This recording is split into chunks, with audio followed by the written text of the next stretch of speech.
Hey everybody, welcome back. This is Excel video 279. This morning I've been helping a group who has all their contracts in an Excel spreadsheet. What we've done is write some formulas to say, all right, if this is your insurance carrier and these are the CPT codes, we've got a patient estimator that the clinic then uses as patients come in to say, all right, if these are the CPT codes you're on the procedures you got today, and here's your insurance, here's your copay, here's your deductible, here's the balance we think you owe today, please write us a check. Very helpful way to put all that information in Excel. If I can help you with a project like that, I'd love to.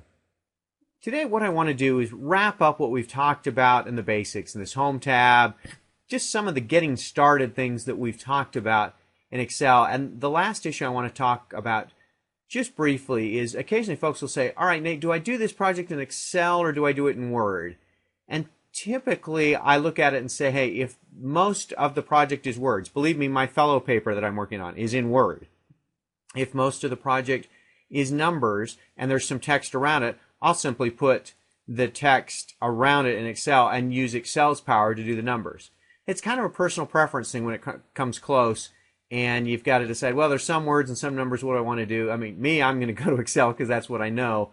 But what I want to show you today is if you decide to go Word, and Word's where the document's stored, that's where the bulk of my work is, but I want to have some Excel content in my Word document, like this pivot table. Let me show you how to do that. So if I were to take this pivot table and copy it, and then what I'm going to do is come over here to a Word document.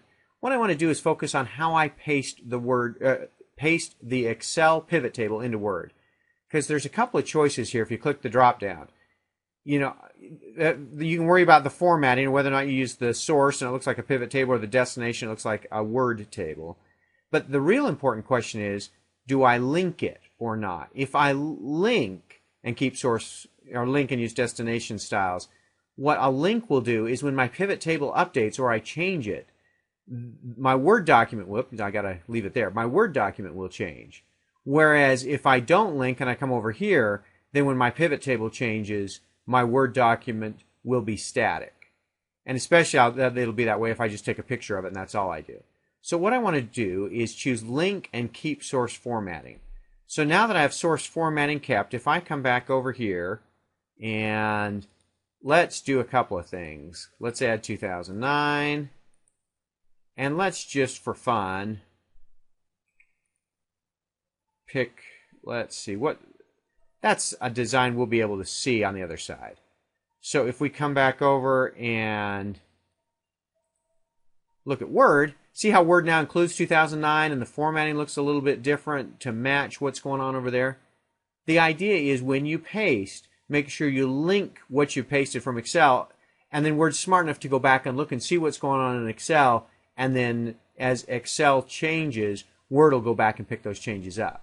On the other hand, if you've done an analysis and you want it in the final paper and you don't want Word to change no matter what happens back in Excel, because I'm done with where I need to be for this paper, this report, this memo, this analysis, this whatever, simply turn that link off. Don't paste the link, just paste the pivot table, and there won't be a link. You can change the pivot table all you want, and it won't change what's going on in your document. That's what I wanted to talk just briefly about today as we finish the basics, is getting stuff into Word and how to work with Excel and Word together. Same kind of principle applies if you're going to PowerPoint or other Excel Office combinations. Link it, and Excel changes will be refreshed in that other Office document. Just paste it, and they won't. We've been through an awful lot on the basics side. We're going to take a new direction and start on something new. We'll start it next time. Thanks for watching.